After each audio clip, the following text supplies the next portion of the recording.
Pada pagi hari ini kita mendengarkan Injil Matius 5 ayat 1 sampai 12 tentang sabda bahagia. Sebagaimana seperti tadi sudah disampaikan dalam pengantar pembuka ibadat kita ini, sabda bahagia, kebahagiaan ini menjadi topik yang perlu disampaikan. Kita awali dengan bagaimana umat Katolik yang biasa datang ke gereja untuk bertemu dengan Tuhan Yesus. Jadi pada sabda bahagia itu saya lebih menekankan bagaimana orang yang berbahagia karena melihat Allah. Mengapa dia berbahagia? Tadi disampaikan dalam kitab suci, karena suci hatinya. Nah, sekarang kita lihat kita dalam gereja Katolik, orang suci hatinya. Sejauh yang kita tahu di Indonesia, bahkan di katakan di Keuskupan Agung Medan, belum ada santo atau santa, belum ada orang suci. Ini menjadi indikator bahwa ini menjadi tantangan bagi kita untuk menyucikan hati kita ke depan, supaya kita bisa melihat Allah. Ini tantangan terbesar karena apa? Karena banyak kita ke gereja melihat Allah di sana dalam komunitas kudus, tetapi dari sana pun kesucian itu tetap kita gali, kita berjuang di sana. Tetapi banyak juga orang karena tidak mendapatkan kuasa Tuhan di sana untuk melihat Allah, dia tidak datang ke gereja. Nah, inilah situasi kita sebagai pegawai di kantor Kementerian Agama Kota Medan. Kita yang datang ke gereja, kita yang melihat Tuhan. Tetapi sampai sekarang belum ada santo-santa di Keuskupan Agung Medan ini. Apa peran kita? Yang mana kita dilabeli sebagai orang Kementerian Agama. Kalau di tempat biasanya di tongkrongan dikatakan kementerian tak berdosa.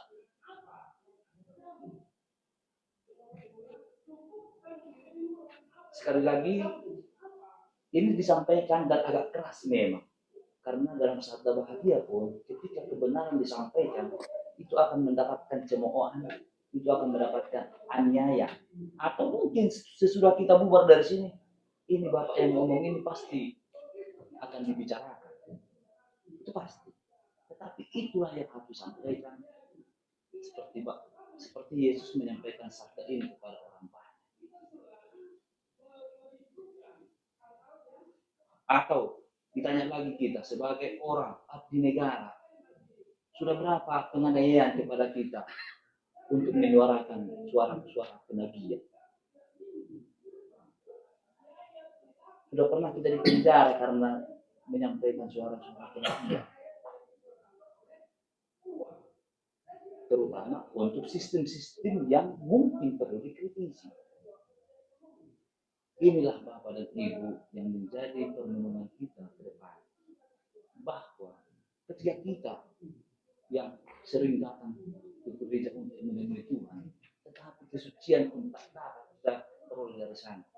Kemudian kita dalam setiap harinya kerja, hari Senin sampai Jumat, tetapi kita tidak bisa memberikan sumbangan-sumbangan suara-suara kebenaran untuk memperbaiki sistem.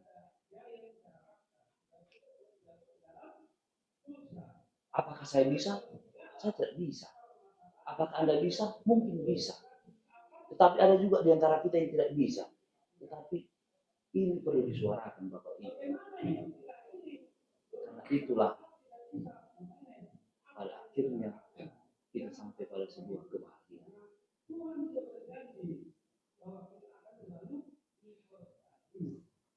Sucikanlah hati kita. Saya pun menyucikan hati, Bapak Ibu menyucikan hati, bisa melihat Allah, terutama dalam perayaan Ekaristi setiap hari Minggu itu. Salah satu dari sabda bahagia yaitu orang yang suci hatinya itu berbahagia karena bisa melihat Allah. Kalau sampai sekarang pun kita tidak bisa melihat Allah, bagaimana kita akan memperjuangkan apa yang kita lihat tentang Allah? Sucikan hati Bapak Ibu, dan semoga permenungan kita pada saat berbahagia ini, yang harusnya kita bahagia tetapi kita ditantang Bapak Ibu untuk menjadi seorang yang bersuara kontroversial terhadap dunia ini. Jadi yakinkan dirimu sebagai pengikut Yesus, yakinkan dirimu sebagai abdi negara yang bergerak di bidang Kementerian Agama ini untuk berjalan pada koridor kebenaran, bukan pada sistem-sistem yang dibuat-buat, tetapi sistem yang benar. Semoga kita dapat melaksanakannya. Tuhan Yesus membantu kita dan Roh Kudus menguatkan kita. Amin.